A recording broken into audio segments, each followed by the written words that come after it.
Madame la Présidente, mes chers collègues sénateurs et députés, Mesdames, Mesdemoiselles, Messieurs,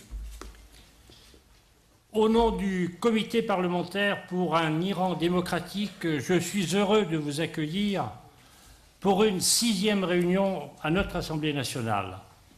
et pour la 3e fois dans une salle de la majorité, dans une salle qui porte un nom illustre, un grand républicain, un grand démocrate et également un grand penseur. Bien évidemment, notre soutien à votre cause, celle de la démocratie pour l'Iran et de la paix dans cette région sensible du monde qu'est le Moyen-Orient, s'est élargi à un plus grand nombre de nos collègues députés, mais aussi sénateurs, mais il a gardé toujours son caractère pluriel. Les différentes tendances, la plupart des différentes tendances sont représentées. Il a toujours gardé son caractère pluriel, regroupant donc différentes sensibilités de notre représentation nationale, et nous y tenons. En effet, qu'on soit de gauche, de droite ou du centre, on ne peut qu'exprimer son indignation vis-à-vis de tout ce qui s'est passé et tout ce qui se passe encore en Iran sous la tutelle d'une dictature religieuse.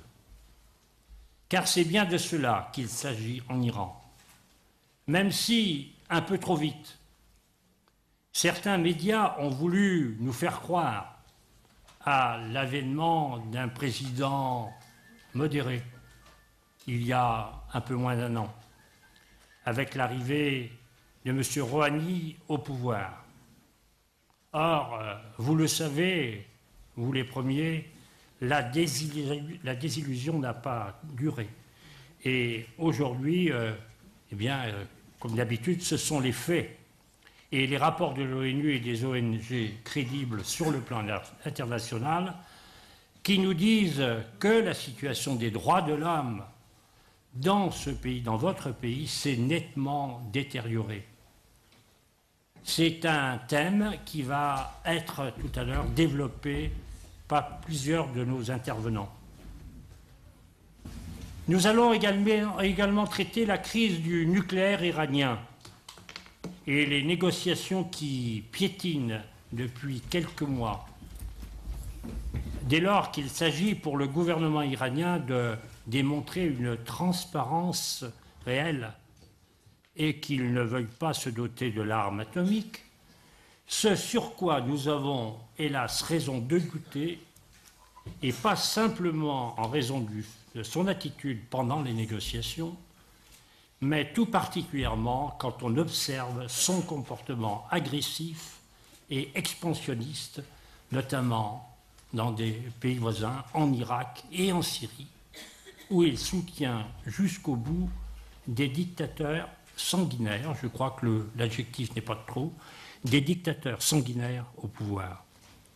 D'autres de nos intervenants vont évoquer bien sûr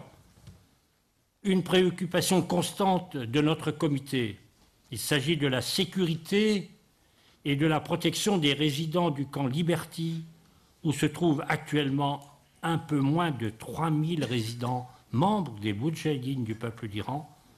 depuis leur transfert du camp d'Ashraf dans le but d'une réinstallation dans des pays tiers, ce qui ne s'est toujours pas fait. En plus de la menace quotidienne de tirs de roquettes et d'autres obus qui ont déjà fait une quinzaine de morts et des centaines de blessés dans ce camp, c'est un véritable centre de détention arbitraire qu'a réservé le gouvernement irakien, un gouvernement irakien qui est inféodé à Téhéran, donc une manifestation d'une détention arbitraire que les réfugiés iraniens subissent, eux qui sont privés de temps à autre de leurs droits élémentaires, tels l'accès aux soins et aux médicaments. Et tout à l'heure, l'hommage que nous avons rendu à une de ces victimes qui a été empêchée d'être conduite à l'hôpital et qui est morte pour ces raisons, et donc des gens qui sont donc dans ce camp et qui sont soumis à des privations, notamment aux privations de denrées alimentaires nécessaires pour assurer leur survie. Voilà, chers amis, un survol très rapide des thèmes qui ont été prévus et qui seront discutés pendant toute cette séance.